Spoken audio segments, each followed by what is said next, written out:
trying to find Tingana. And what leopards will do is they'll scent mark and then they'll call, and that generally happens at similar times, and normally around sort of territorial times when they are moving. And you haven't heard him call. It might be a bit early in the day for him to call, but by calling they will obviously try and space themselves out. They don't want to bump into each other, but if he's actively trying to move into Tingana's area and trying to find him, I think he would physically be calling to advertise his presence, to let the other male know that he's nearby, to avoid the confrontation. A male leopard doesn't deliberately want to run in and fight another leopard. He would rather avoid it just through body posturing, just through strength, just through the loudness of his roar. But to physically just run around and fight other leopards is not to their advantage. Any injury that this male can sustain could lead to his downfall. So they will avoid conflict if they can. So that's why they scent mark. That's why most animals use some form of territory marking and calling. It's not to attract the other male, or it could be to attract a female, or a female to attract a male, but it's for the males to know where they are and to ideally avoid each other if need be. But I don't know him, and the dynamics that I've seen so far in the Sabi sands are unbelievable. And what this leopard is thinking is really, really difficult to say.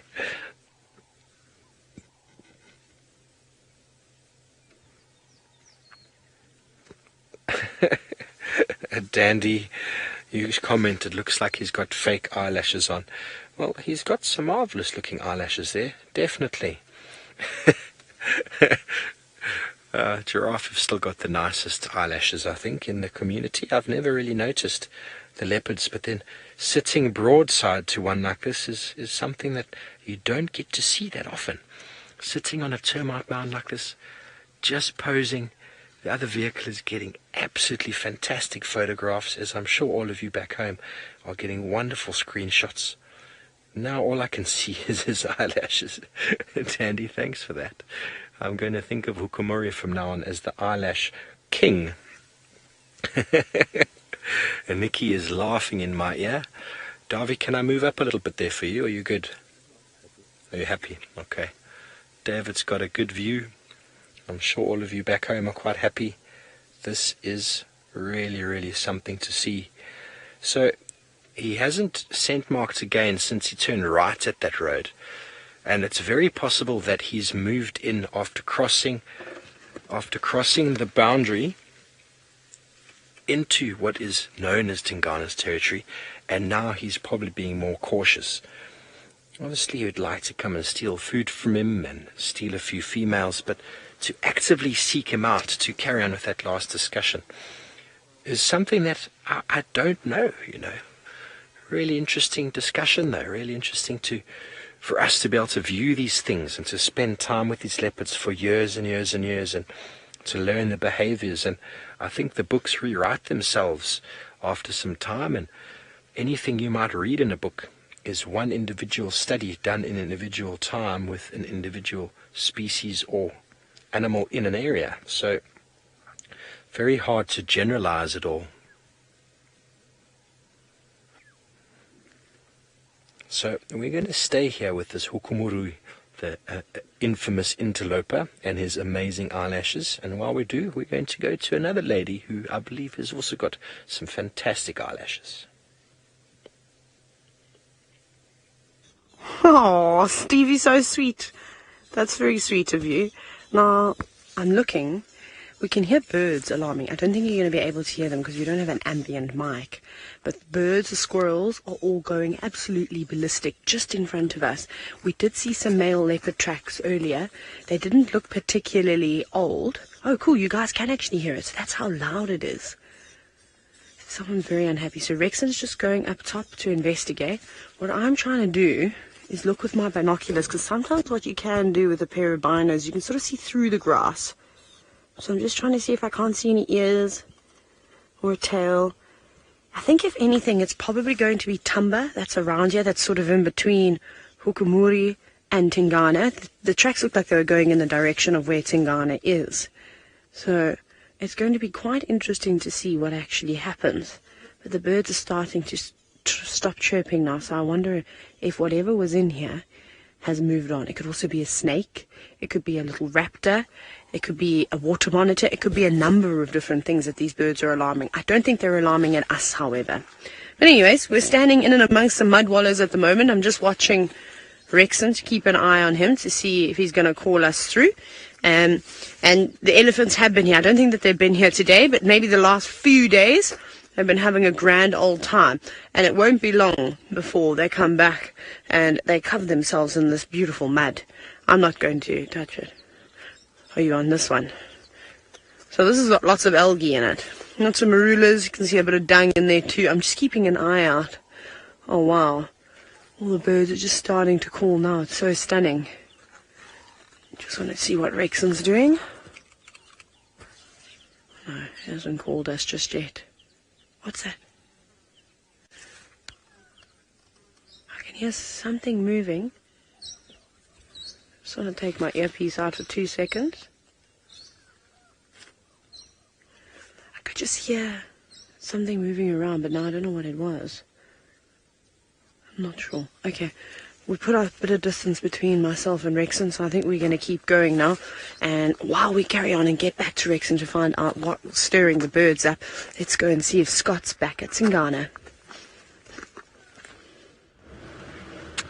Well, to be honest, I drove straight past where Tingana was with his kill a little bit earlier, and there was no immediate sign of him, so I thought, may as well go and do another loop in the hope we find Tundi. And that is what we are doing now, but that kind of loop is coming to an end and we will be back in that general area of Tingana in the next couple of minutes. I'm sure he's not too far away from his kill. The fact that he wasn't nearby meant he's probably just fast asleep, not doing too much.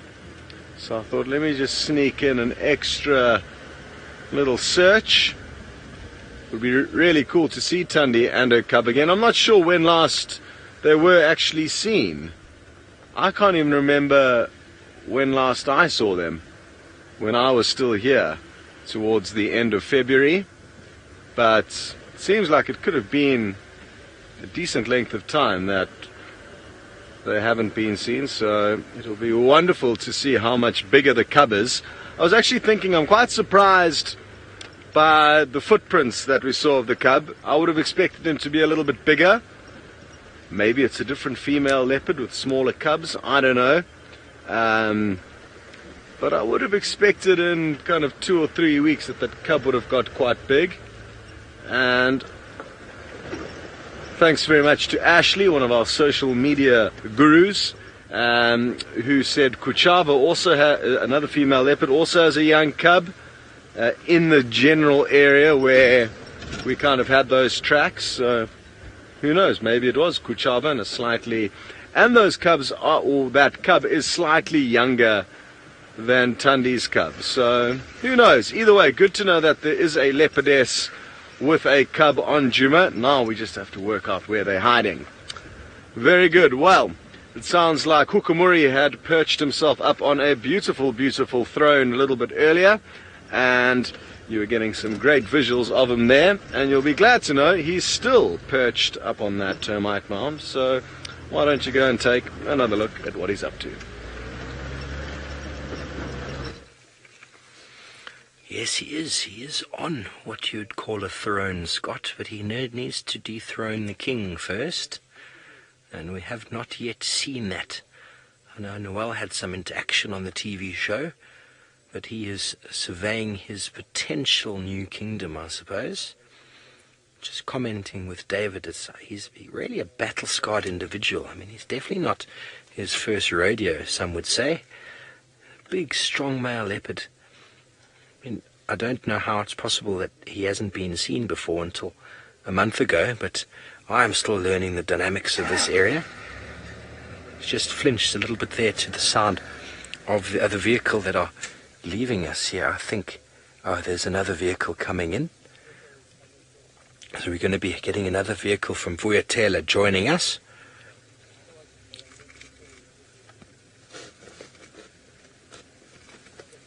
Kelowna, is Hukumuri the largest leopard we have here? I don't know. I mean, it's difficult to tell with regards to size. I mean, Tingana is a big male. He is a very big male, and Hukumuri is not far off that. So when it comes to weight, it's very hard to say. Tingana is an older man now, and I think Hukumuri is a bit more in his prime. So if it came down to a size versus strength battle, Hukumuri is probably bigger. But if it comes down to an experience battle, to get to the age Tingana's at the moment, you need to have a lot of experience, a lot of guile, and a lot of ability to... He's getting up and moving. He doesn't like... I don't know what happened there, but he's gone on to the other side. I'm not sure if he's used to seeing trackers on the front. Definitely didn't like that. So let's see where he's gone. We're just going to stay here for a moment and see where he's gone to. We might reverse back here, Dave. Let Rexon go first. He's back in the road there, it seems. We'll let Texan continue on. It's just gone there. It's just on the other side there. Sarah would like to know, what is the average number of leopards? I don't know. We've got a huge number of them just in this area. So, I mean, I think there's 12 leopards within sort of the jurisdiction that we have claim to, and that's only a small portion of the area in the Sabi Sands. But Sabi Sands are just a magical place.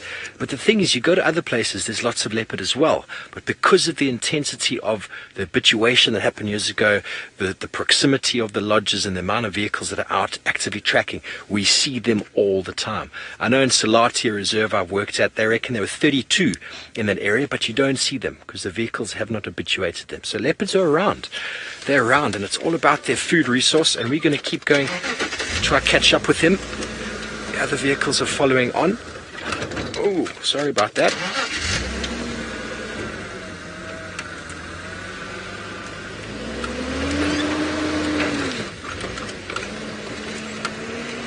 Where did they go? They just disappeared.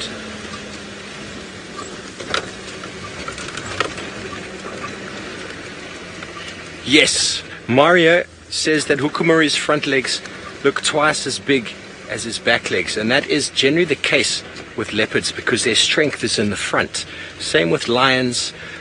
Even if you look at a kudu, for example, the weight is on the front, so the neck and the shoulders are in the front, so the front pads are bigger. But also when he climbs a tree, he uses it for climbing up and for pulling prey that's sometimes 2, sometimes 3 times the size up a tree, and there's no way you're going to do that if you've got small spindly legs. So it's all about the class, it's all about the size of the prey that they feed on, and then obviously they also use that for fighting. So you'll see it in male lions, the front pads and the front legs are bigger. Elephants even, their front feet are bigger. A lot of it's got to do with the weight of the shoulders and the head. He's just in the grass here. I don't know what he's doing. He's smelling something. Something lay there, and he knows. He's trying to detect what it might have been. Yes, that's why leopards always look so much more impressive from the front when they're walking. They've got that big strength to them. And when you see lions as well, big male lions look unbelievable from the front, and when you see them from behind, almost a little bit more disappointing because they just look like in the Asterix comics, like the Roman soldiers with their big upper bodies and their small legs, very typical of that sort of cartoon-like shape. But I kid you not, the strength in these animals is unbelievable and not to be dappled with. Not sure what he's got there, Dave. Can you tell? Leopards will eat absolutely anything, folks. It looks like he's licking something. What it is, it's hard to say. Having a discussion yesterday, people were saying, is it easier to find animals now in the green? I mean, if David just zooms out a bit there, have a look how, within moments, he's going to disappear. And we're only about 10 yards, 15 yards from him. Can you imagine walking through this long grass? Would you spot that? It's moving now, so you can see it and you know where it was, but try spot that with the naked eye without seeing where it was before. Impossible. So this time of year, the grass, it's not the most camouflaged grass, because obviously leopard spots are aid in their camouflage when the grass is at its lowest. But when you have a lot of grass like this, it's purely the cover. Leopards can lie in the shortest of grass. They can completely disappear. He's definitely licking something. I wonder if he's maybe decided to just have a little groom session. Oh, I don't know. Rolling in it. He's rolling in it. It's not uncommon for leopards to roll in the dung of other animals to mask their scent. I've seen them do it in rhino middens, seen them do it to elephant dung, because obviously they are carnivores and they spend a lot of their time with feral tasting, smelling stuff on them. So any addition to that smell that they can add to decrease the smell, that, ooh, and a little sneeze, they will do. So they'll often roll in fresh dung to mask that really, really putrid smell that a leopard leaves behind. You can actually smell a leopard's track if it's been lying down. You can smell that fetid, rotten meat smell, quite characteristic of leopards and lions.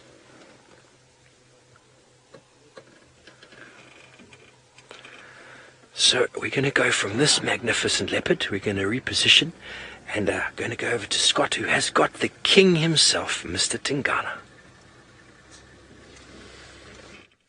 Well, isn't it the most epic thing that you can chop and change between two big male leopards who are both vying for the turf where we are currently exploring with them.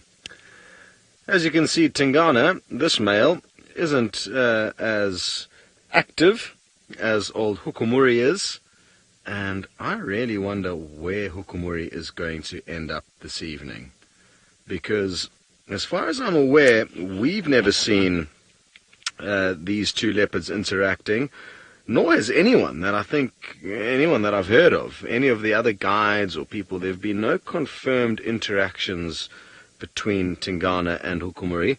It's highly unlikely that they have not interacted. I'm sure they've had many conversations with one another. Who knows, maybe they've even had a little bit of a wrestling match.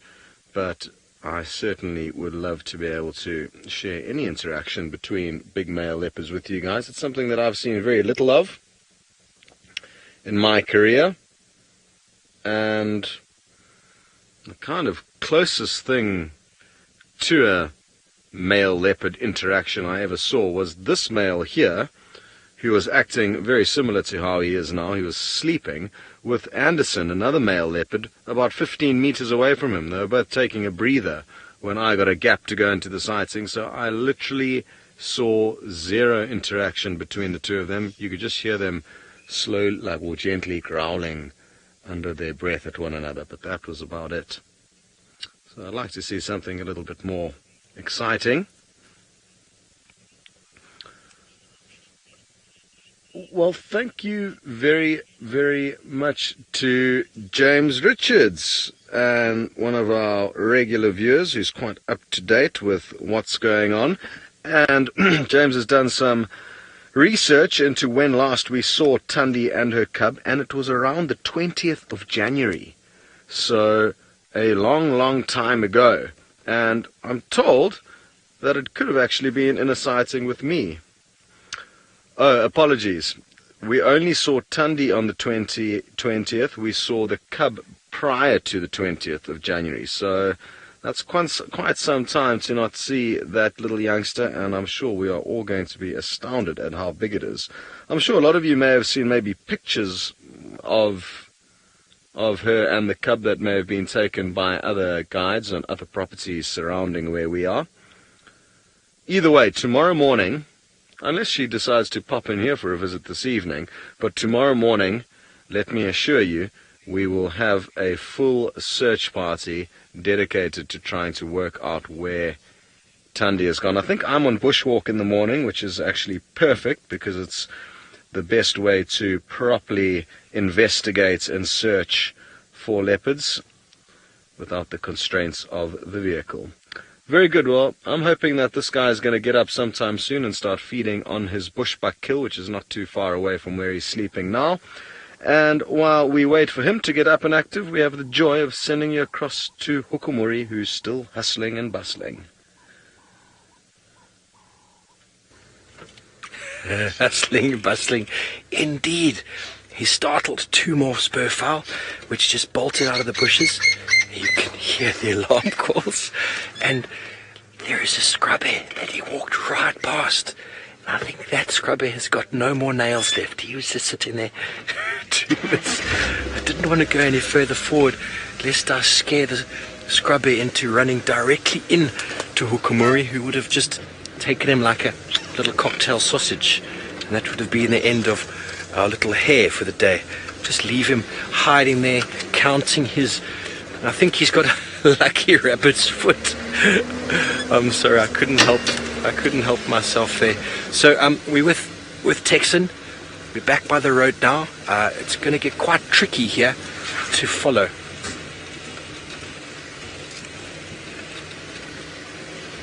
Okay, it's on the road. Let's see if we can catch him again. Having to focus, folks. Something that as a man I've had to practice over the years. Multitasking. It's not something that honestly comes naturally to us. We have to learn it. Pretty sure he left there, Texan. I'm just going to have a quick word. So, Tex, did you get a last visual there?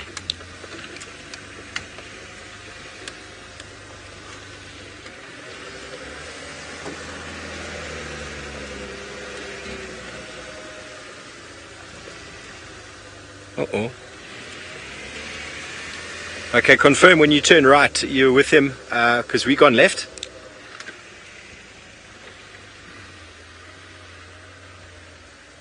Okay, copied.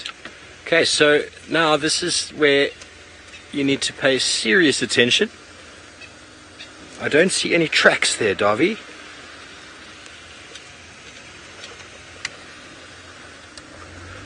Okay, I'm just going to go up here quickly. Have a quick look, and then we'll turn around. So, while I bring my manpower under control and try and relocate on this beautiful male leopard, we're going to go back to Taylor, who I believe has got a beautiful little butterfly. Good luck finding Hukumuri again in this thick vegetation. We've got a little butterfly. It was beautiful, a powdery blue in colour on the top side of the wings. I'm not sure if it is one of the blues or perhaps a hairtail. I must admit, I've forgotten all the butterflies along with everything else. The reason why I say hairtails, see those little things just sticking at the back, sticking out at the back of its wings there. I can't remember any of the blues ever having something like that. Very cool though, very pretty, with all the little spots and things under its wings. Now, there is a bit of a breeze, and that piece of grass is blowing around quite a bit. What are you doing? Are you going to lay some eggs for us? Please lay eggs for us, because I'd like to watch a butterfly lay eggs. No, it doesn't look like it's going to do anything of that sort.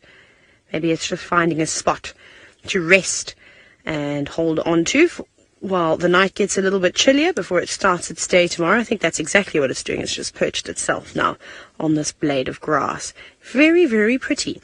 Now, we're kind of in between 2 leopards at the moment, and we're losing light, so we do need to keep on the move and keep going so that we get home safely. There's also lots and lots of elephants. We've already dodged 2 elephants.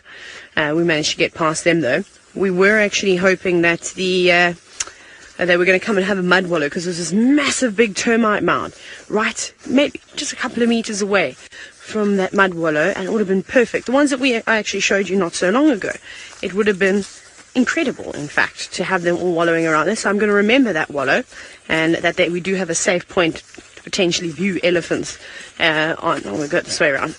So yeah, the leopard tracks, I'm not sure who they were or what the story was there. We haven't found anything more. We had those squirrels and those birds all alarming. It looked like a juvenile batalier that it was actually perched on the branch, and I think that's what the birds and all the other things were going ballistic about. But no leopard. But I suppose anything could really just pop out in this long grass. So we've still got to keep our wits about us and make sure that we're safe around here. Ooh. Oh. Project Alpha, you said that little butterfly that we saw was called a dotted blue. Very nice. Okay, that's the first time I've seen one of those. Maybe I have seen them fluttering around before. But when you got that angle where we were sort of looking up at it and silhouetted, you could see those little, I don't even know what you'd call them. Would you call it a streamer?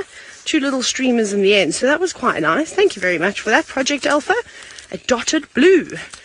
We'll have to add that to the list of butterflies. Very cool. Right. Speaking of cats and being stuck between two of them, I'm going to send you to one of them, and that's Scott over there with Sleepy Tingana. Yes, best Taylor head home now that the light is beginning to dwindle. As you can see, Tingana is still snoozing, taking it easy. Little does he know that the Hukumuri male, a new imposter into his turf, is heading kind of straight in this direction. In terms of distance, from here to there, I would say a mile as the crow flies, which would take the Hukumuri 10 or 15 minutes to cover. Maybe a bit longer, 20. So, who knows? Maybe he will veer off. Maybe he'll even come straight here, have a drink at the little waterhole, and move past with no idea that this leopard's here. Or his kill. Strange things do happen out here. But certainly some good prospects for an interaction between two big males. I hope Steve has some luck in relocating the Hukumuri male. It sounds like he has disappeared temporarily into a bit of a tricky area. So I guess that we need to hope for. For now, first hope is that Steve relocates. The second would be that we get to see two big leopards discussing who's the boss.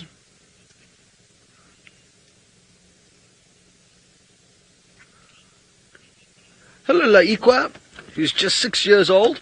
You would like to know, why is this leopard breathing so deeply, such short, sharp, heavy breaths? And the reason being is that he's got lots of meat in his stomach. So if you could imagine you had a big meal, it means that there's not enough space in your stomach for your lungs to fill up with air and for you to breathe. So you would have to take lots of short breaths because there wouldn't be space in your stomach. As humans, we don't often get into a situation where we've eaten too much. Unless, of course, you had more pizza than you would normally have at something what we call a buffet, where you can eat as much as you like, or a sushi buffet is also dangerous. I find sushi and pizza are two of my things that I can eat myself into the states of a leopard. But we usually have small meals, so we can't really relate to the breathing that this leopard is going through. But I hope that helps you understand Leikwa. And the reason why they do have to eat as much as they can and get as much food as they can into their belly, it's not because they're greedy, it's because they do not know when their next meal is going to be available to them. So they really just have to make the most of the good times. I guess we could also show you guys his kill. He has moved a little bit. It looks like he may have fed on it a little bit while we were away earlier, because it's in a slightly different position. How much he would have fed on, I'm not too sure. But the kill is just over there. Those are the back legs we're looking at, and the head is kind of closer towards us. Still lots of food remaining there.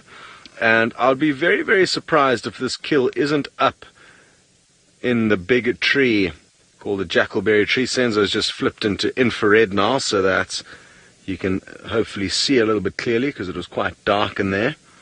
We've got a special infrared light mounted on top of the camera. Very handy tool. One or two flies buzzing about there.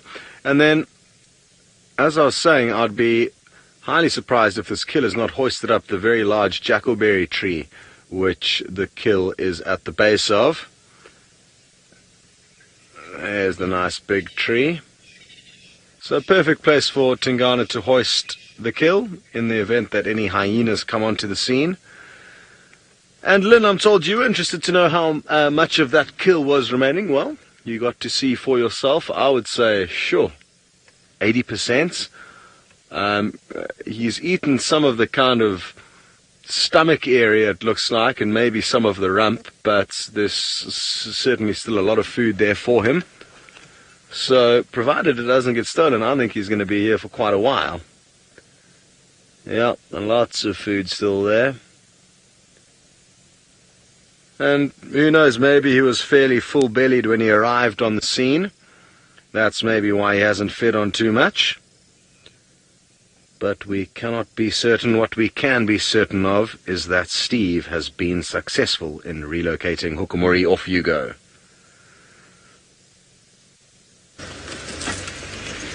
Yes, we have. We got a little bit, thought we gave us the slip there.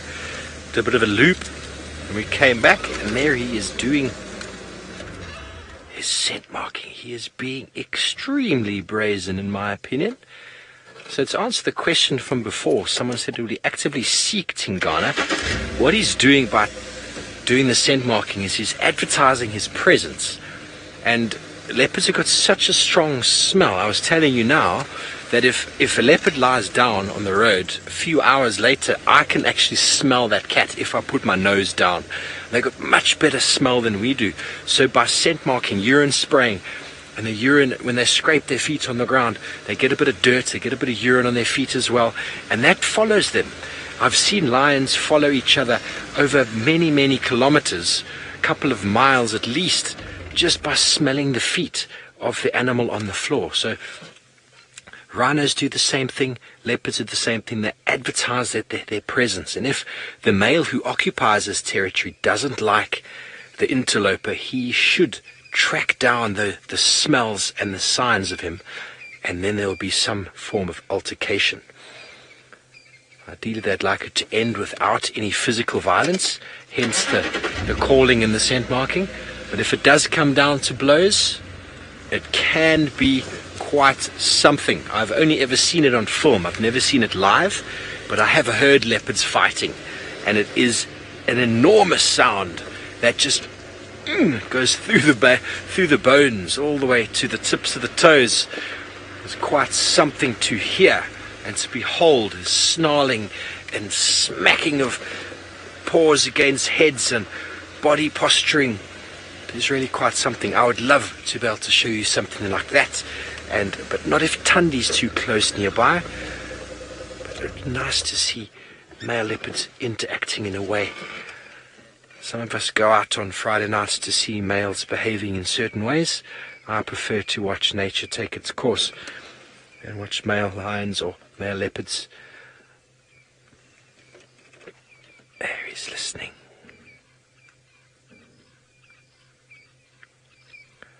Judy, you comment you don't know if you want to watch it. When it happens very quickly, but the build-up to it is often something that you can prepare yourself for, because there's a lot of snarling and growling. And I don't know if any of you saw my interview drive, but we watched Tingana sitting, and he had Hasana come into the sighting, and he kind of stood there broadside, and he didn't look at Hasana directly, but his whole body language showed aggression. He showed the jowls opened, the growling happened, very deep rumbling, but there was no eye contact. I've seen two male leopards in Mashatu in Botswana sitting on either side of a road, on this side and on that side, and they weren't looking at each other, and they were doing the same thing. And that's on a boundary. When there's a boundary, they come to common ground, but neither one of them gives any way. Neither of them gives any way. They basically will just listen and rumble and show aggression and show strength to each other.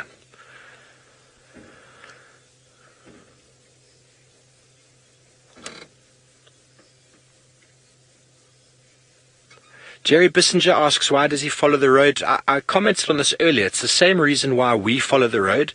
It's much easier to follow a road than it is to walk straight through the bush. Leopards in the Sabi Sands, leopards in a lot of game reserves have actually become very used to the roads. They can walk quite quickly along them. Naturally, they would use major game paths along the sides of rivers. Boundary fences like that are quite useful for them. We've put these roads in here purely for our management purposes, and the leopards, they use it for themselves as well. Much easier to walk. You can also walk quietly. You often find lions walking and leopards walking if they're hunting along a road like this. The wind could be, example, coming from this side. They'll walk along as he's doing now. Anything that might sound on the right of him now, he's in quite a quiet sort of spot. He can quite easily move in there and catch it if he needs to. So we're going to continue on, and while we do so, we're going to link over to Taylor. I'm not sure what she's got, but I'm sure sandwiched between these two leopards, it's almost time for her to start heading home. Over to you, Taylor.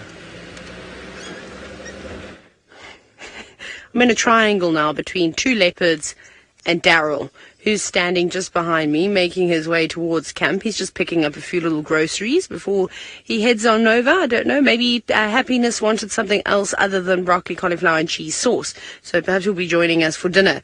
I kind of hope that tonight I'm going to have a trunk sticking through my window, looking for all sorts of goodings. Perhaps I'll line my windowsill with Maruda fruits, and maybe he'll come and visit me. Although now I think we're going to close the gate and keep him out. As well, we don't want him coming to destroy all sorts of things. But the light is fading on us, sadly. But it's been another incredible bushwalk out here in the Sabi Sand, seeing all sorts of wonderful creatures. And of course, I'm so happy to have my dear friend Daryl back. So I would like to see him tomorrow morning in the car and perhaps have a closer examination. We don't want to get too close to him at all. Right. Let me see if we can get past this boy without upsetting him. I think we'll be okay. The home is not very far. It's just around the bend. Off you go back to Scott. Hopefully Tingana wakes up. Okay, well, thanks, Taylor. Wonderful to have you contributing to the safari, and I'm sure a lot of you enjoyed seeing her eat a termite earlier. What next? We've switched over into the infrared, and as you can see, not much is happening here with Tingana, but something is happening with Hukumuri. Off you go. Okay, folks, you'll notice that the light has changed. We've changed to infrared. Hukumuri is walking in the road here, and a scrub head just darted across the road, and it caused him to run to where he is now. And now he's listening. So let's all just keep quiet, watch this behavior. I'm not going to say a word.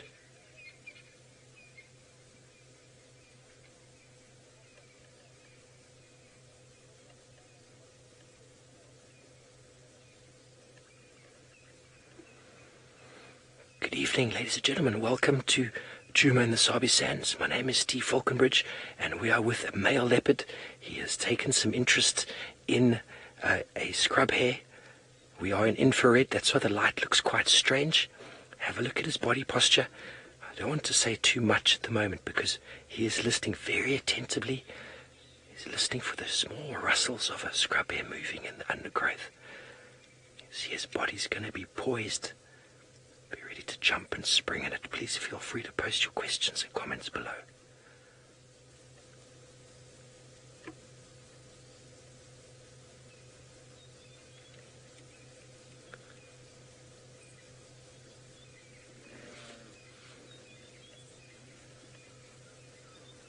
Look at that attention.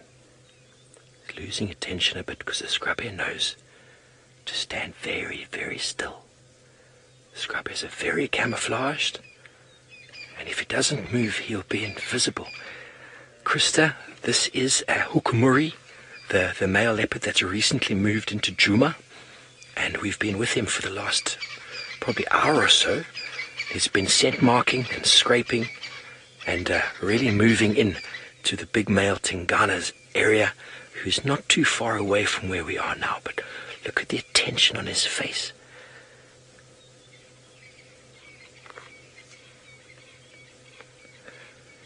Nicolene, this is magnificent.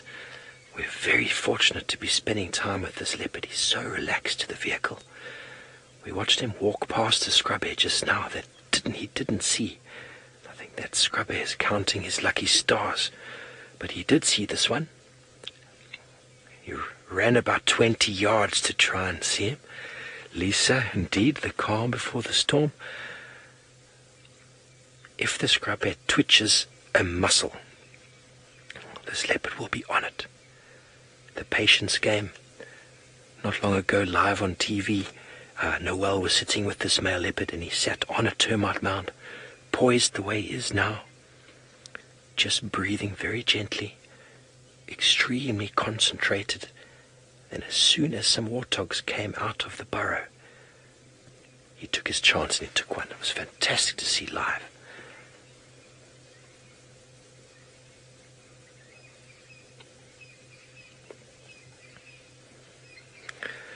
Melinda asks if we know how old he might be, and it's difficult to say, but I would say this is my first time actually seeing him. I wonder if the other guides do know. Dave, have you heard? We don't know. We don't know the leopard very well, so no one knows his birth date. But from the size of him, you probably guess he's between 4 and 7, but I really couldn't tell you, to be honest. But for him to be scent marking and doing what he's doing, he's definitely not younger than 4.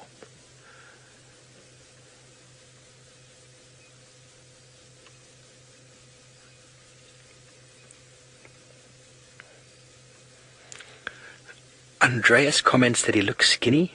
He's looking in very good condition, Andreas, but he hasn't probably eaten in a couple of days. He's walked a good few miles already. He's tried to take a couple of spur fowl already, and all easy pickings, or should I say just little morsels, but he hasn't been successful. But they have an amazing ability to kill larger animals and then gorge themselves and then go for days without food. But he's looking in very good condition. If you look at a leopard's rump, right there above the tail, if the bones there are sticking out, then he's a skinny leopard. But the belly underneath is not full. You can hear the Franklins in the background shouting their evening duets to say good night for the evening.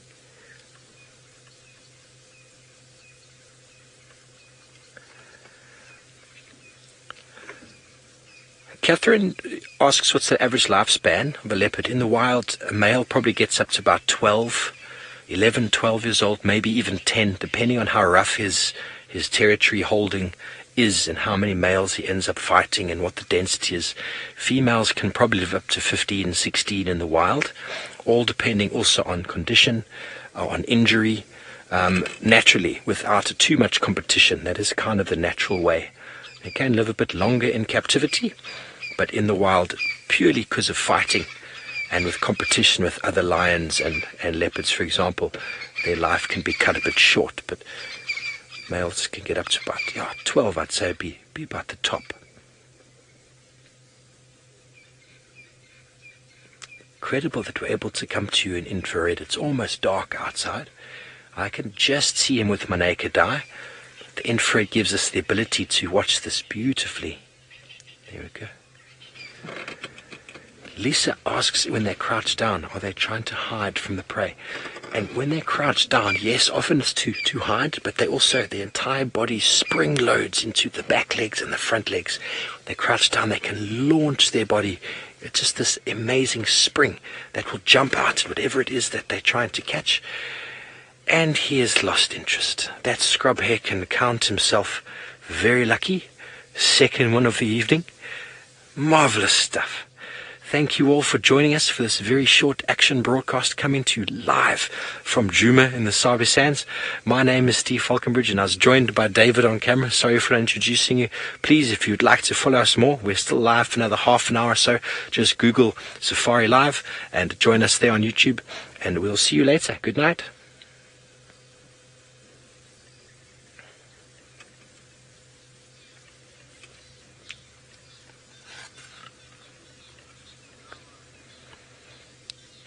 Okay, stand by there. He's right in front of you.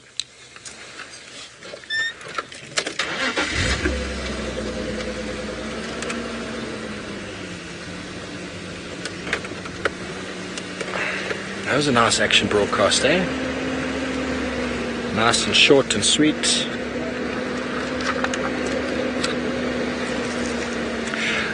We are back and I'm sorry I completely forgot that we were going back onto internet viewers. That was a nice little segment. We have got Aubrey. I think Aubrey has come back, or Tex has come back to join us. He's got some viewers, so we're just going to skirt past him. And wouldn't that be nice to have seen Hukumuri take a live morsel, a little scrub here?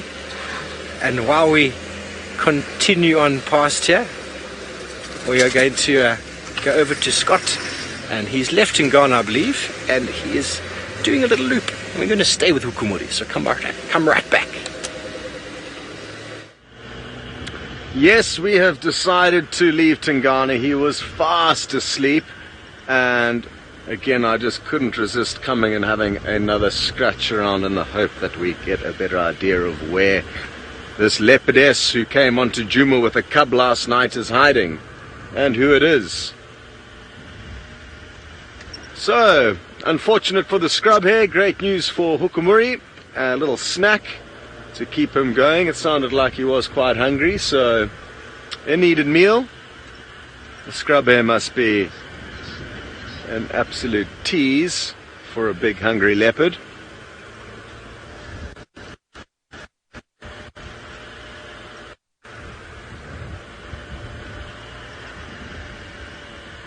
Now, I'm keeping an eye out to the eastern horizon in the hope that we will be able to show you the rising full moon. I think Steve's on higher ground than me though, so he might be the first one to spot it. We're heading into a bit of a low area. That is something to look forward to. There's a bit of a cloud bank out to the east, and I fear that it may be the moon's initial section that it would be up above the horizon. Something to look forward to hopefully in the last few minutes of the safari. That Ian and Tundi and her cup would seal the deal for me. Alright, dodgy.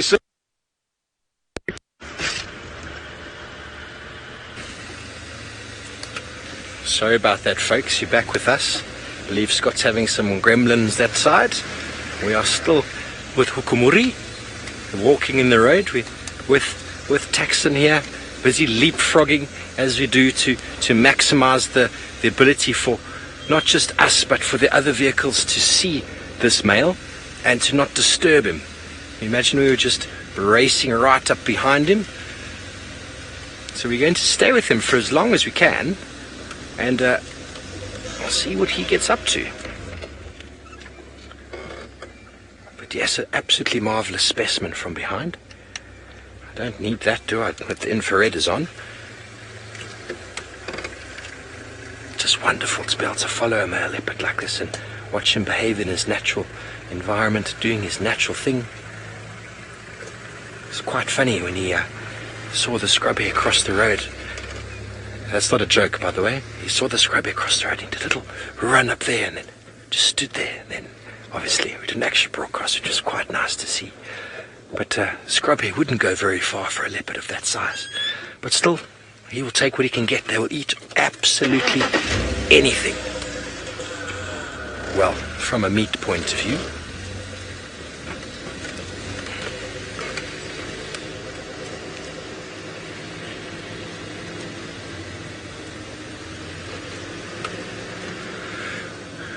Deb wants to know, do we think Hukumuri might smell Tingana's kill?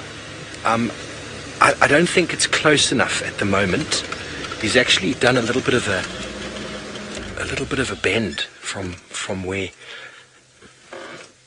Tingana's more over to sort of our northern side now. And Hukumuri's keeping in quite a sort of west trajectory. Didn't go any further north from where he was, so he's kind of moving parallel with where Tingana is. So he hasn't narrowed the gap since we last mentioned the distance, and there's almost no wind at all, and the wind that there is a little bit coming from the left hand side of him. But if he did find the smell, most definitely he would move in and have a look.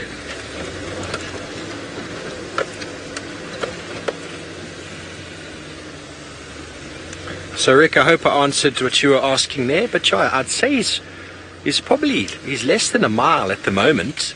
As the crow flies just directly over this way. We're heading directly west, sort of parallel with the Vuyatela Dam, which is just over the dip on that side and then on the other side there. So I don't know, maybe he's come to the limit of his westerly, northerly movement, and that will be it for now, but we never know. We have some very happy guests there, probably enjoying their first leopard in the wild. I know some of you have come through to Vuyatela and stayed at the lodges here, come with your families and friends, and are lucky enough to be those individuals on the vehicle and follow leopards in the wilderness.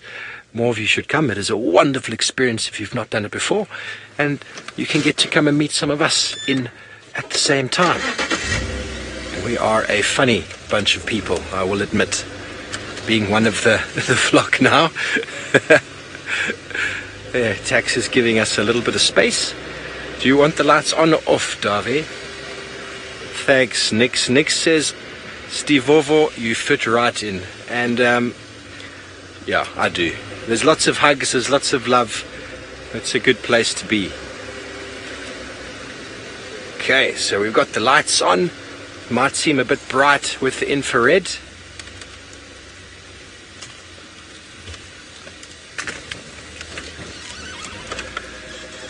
Angela, let me get it straight. You said if he picked up Tingana's scent, would he look for him? I think that's what you said. He probably... would he sawing? Yeah, I'm surprised he hasn't called yet. Would he be sawing? He hasn't called yet. I'm really, really surprised he hasn't called yet. He's obviously trying not to show too much of his presence at the moment. He's doing the scent marking. Good evening, folks.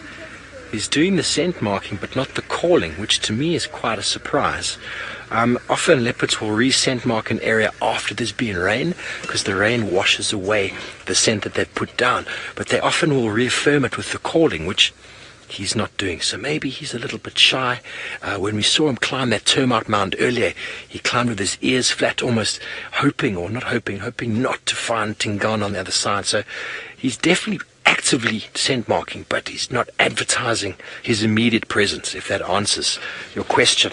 So whether he would, if he picks up on Tingana's scent, would start doing it, it's a very good question. It's a very good question. Maybe Scotty D knows more about that than I do. This wonderful stuff. There he's stopped again. He's looking off to the left. Might just put my nose in the bush there and see if we can see what he's looking at. He's back in the road again.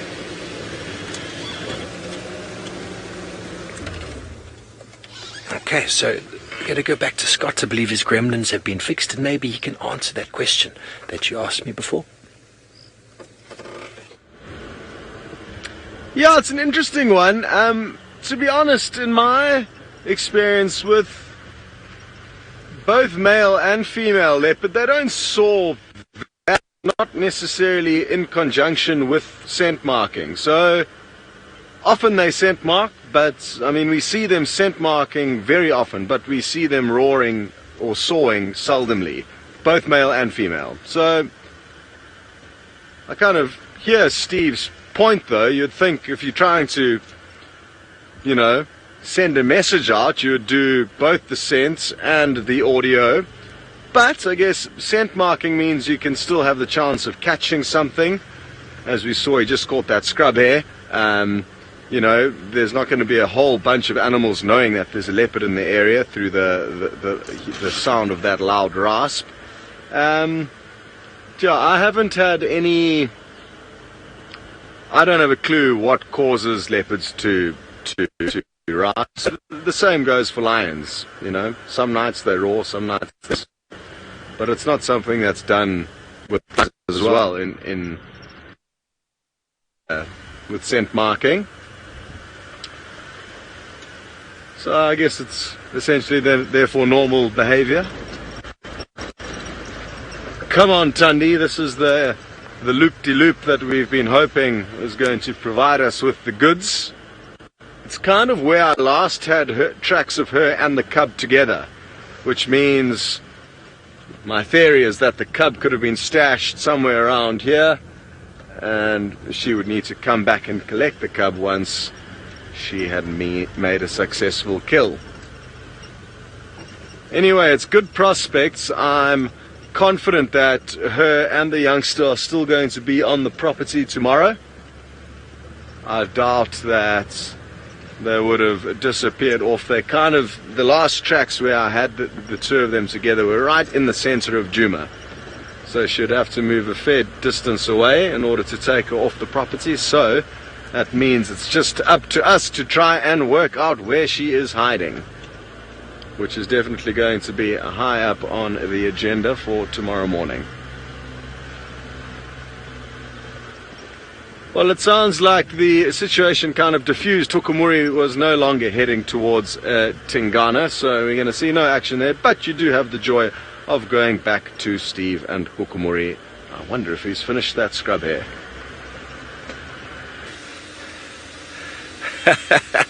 The joy indeed, thanks Scotty. Yeah, Hukumuri has just taken a left and he's keeping in sort of still a westy direction. If he'd taken a right there, then he would have come right back down onto quarantine and then straight over down onto Territorial Dam. But he has not made that mission himself, and I'm glad Scott was able to add some. Ooh, now he's turning right. Might just be to smell, or have I just jinxed it? What is going on? He has decided to take a right directly where I said he was not going right. So what is going to happen here? There's scent marking again.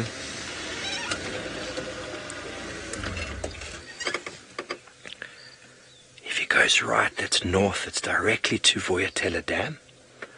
With a couple of he's going to lie down and groom himself.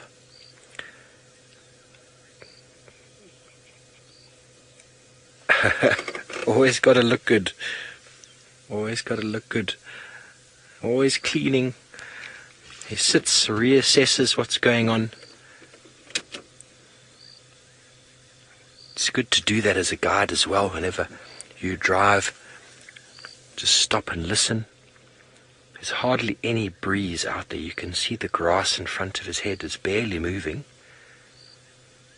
So he's going primarily for sound if he's hunting, and I'm glad Scott was able to add some info to what I said there, that he's trying not to give away his immediate presence, but still trying to do the scent marking.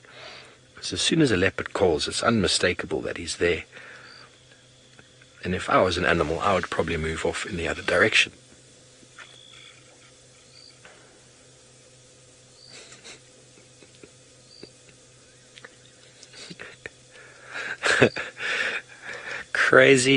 Crazy Legs. How do you come by such an interesting name, Crazy Legs? That's marvelous.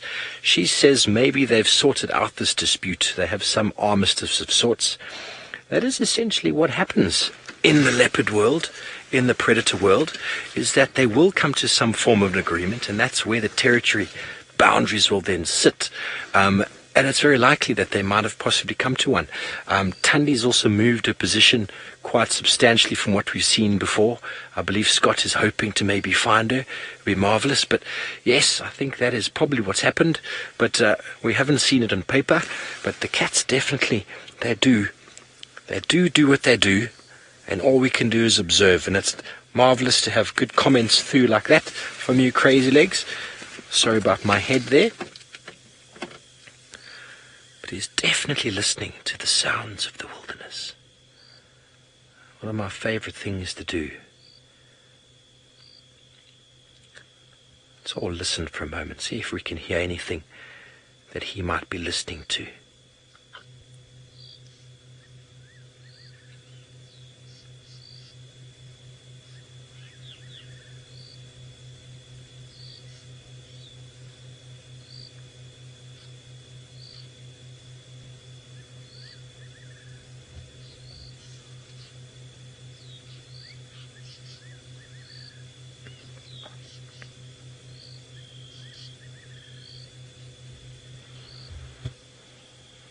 There's some cheeps and some birds calling, as Nick says. It's a fire-necked nightjar in the background.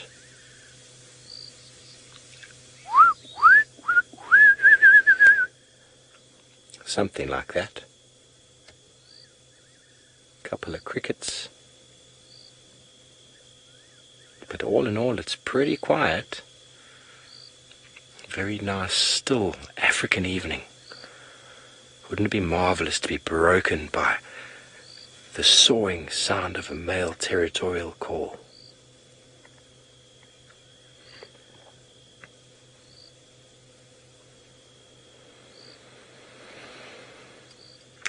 So I take a deep breath and say thank you to you all for the evening. I'm going to be here with Dave for a little bit longer, but I think we might be saying goodnight from our side. Thank you for joining myself and Dave. I believe Tingana's got his head up. Let's see what it is he's listening to over there with Scott. Yes, he does indeed have his head up. He's still in the same spot where we left him snoozing earlier, but he's definitely looking like thinking about coming and having a snack on his bushbuck kill. I'm confident he'll be here in the morning, unless, of course, the kill gets stolen. So, some great prospects, and hopefully we'll be able to find a full family of leopards tomorrow. The father, the mother, and the cub. That would be golden. It seems like Hukumuri could well be off the property in the morning, but we've got some exciting prospects, like I say, so try and join us if you can. Thanks very much for all your contributions. See you next time.